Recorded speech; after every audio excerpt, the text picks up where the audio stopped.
Hello friends, இங்கே பாருங்க. இது வந்து ஈரோட்டில் இருக்கிற திண்டல் மலை. முதல்லலாம் படிக்கட்டில் ஏறி தான் அங்கே திண்டல் மலைக்கு போவோம். இப்போ வந்து கார் போகிற வழின்னு ஒன்று பண்ணி வச்சுருக்குறாங்க. அங்கேயே நிறைய பேர் அப்படியே நடந்து போயிடுறாங்க. ஏன்னா ஸ்டெப்ஸ் ஏற முடியாதவங்க எல்லாம், கொஞ்சம் வயசானவங்க கொஞ்சம் தான் ஸ்டெப்ஸு. அவ்வளோ நல்லா இருக்குது. அந்த படிக்கட்டில் தான் ஏறிட்டு இருக்கிறேன். என் சிஸ்டர் இப்போ எடுத்துட்ருக்குறா வீடியோ. அவளுக்கு சொல்லிட்டு இருக்கிறேன், இப்படி காமி அப்படி காமி, என்னையே காமிச்சிட்டு இருக்காத அப்படின்னு சொல்லிட்டு இருக்கேன். கொண்ட மலை மேலே பாருங்கள் எவ்வளோ அழகாக இருக்குது பாருங்கள். அங்கே ஒரு கடை வேறு போட்டிருக்காங்க அந்த படிக்கட்டு ஏறுற இடத்துல. அங்கேருந்து போனால் திண்டல் மலை. முதல்லலாம் நாங்கள் வெள்ளலார் காலேஜில் நான் படிக்கிறப்போ 1982ல் இந்த மாதிரிலாம் இல்லை. ஒரு பெரிய அப்படியே கல்லு கல்லாக இருக்கும். அங்கே திண்டல் மலை இருக்கும், படிக்கட்டு ஏறி போகணும், அவ்வளோதான் இருந்துச்சு.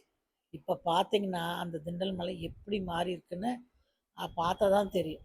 எங்களுக்கு பழசு பார்த்தவங்களுக்கு அப்பாடா! என்ன அழகா, என்ன இதா கோபுரம்லாம் கட்டி, சாமி தரிசனம் பண்ணுறதுக்கு அவ்வளோ நல்லா பண்ணி வச்சுருக்குறாங்க. இந்த மாதிரிலாம் அப்போ இருக்காது. அப்போ வந்து ஒரே ஒரு சாமி அங்கே இருக்கும். நாங்கள் போய் ஹால் டிக்கெட் எல்லாம் சாமியோட காலில் வச்சுட்டு ஒவ்வொரு எக்ஸாமுக்கும் போவோம். மேலே ஏறி போய் சாமிக்கிட்ட வச்சு சாமி கும்பிட்டுட்டு வருவோம். அந்த அந்த அதுதான் எங்களுக்கு நினைவு ஜாஸ்தியாக இருக்குது. இப்போ பார்த்தா இந்த திண்டல் மலை வந்து அப்பா அந்த மாதிரி கட்டியிருக்கிறாங்க. சாமி வந்து அவ்வளோ அழகாக தரிசனம் பண்ணலாம். இங்கே எதிரில் வந்து உற்சவமூர்த்தி இருக்குது. சாமிக்கு வந்து ஃபோட்டோலாம் எடுக்கக்கூடாது. அப்போ அப்படி கொஞ்சம் எடுத்துகிட்டு இருந்தாங்க. அதில் பார்த்துட்டு நானும் முருகரை க்ளோஸ்அப்பில் காமிக்க முடியல. அப்படியே பாருங்கள், இப்போ சுற்றி பிரகாரம் எல்லாம் கட்டியிருக்கிறாங்க.